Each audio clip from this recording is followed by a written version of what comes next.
Jim Prentice Unlocked, Small Town Cyber Wars, and the last episode of Search Engine, Volume 1. Those are your keywords. I'm Jesse Brown, and this is Search Engine. I've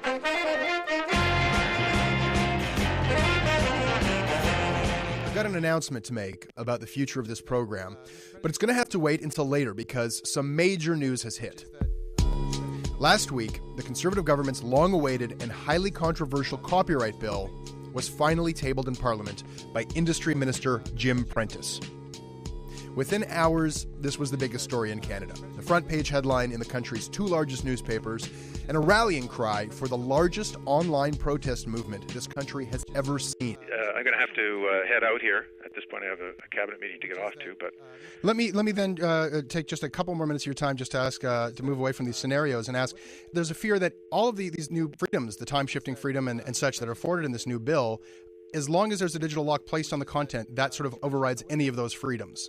So what I'm wondering is, what's to stop the software and entertainment industry from just putting a digital lock on everything? Why wouldn't they just do it tomorrow? It'll ultimately be the market that makes those decisions. Well, let me finish. I'm going to have to run here. I have a cabinet meeting. There's just one very big question everybody has, Mr. Prentice. It's been nice to be on one the big show. question I have to ask you, which is that, Mr. Prentice, are you still with me?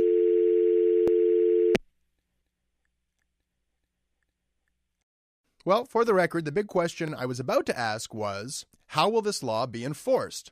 How will anyone know what I'm doing privately at home on my personal computer? Who will have the authority to find out? Will it be my internet service provider? Will it be the government, the media companies? That's what I wanted to know. But as you heard, Minister Prentice promised us 10 minutes, and that's what he gave us. His office quickly called us to apologize for the minister's abrupt exit. We, in turn, offered to continue our conversation whenever he could find a few more minutes, but he declined our offer, his office saying, quote, "That won't work for us." Why wouldn't they just do it tomorrow? It'll ultimately be the market that makes those decisions. Well, let me finish. I'm going to have to run here. I have a cabinet meeting. There's just one very big question everybody has, Mr. Prentice. It's been nice to be on one the big show. question I have to ask you, which is that, Mr. Prentice, are you still with me? Everybody has, Mr. Prentice. It's been nice to be on one the big show. question I have to ask you, which is that, Mr. Prentice, are you still with me? Question I have to ask you, which is that, Mr. Prentice, are you still with me? Mr. Prentice, are you still with me? Well, for the record, the big question I was about to ask was,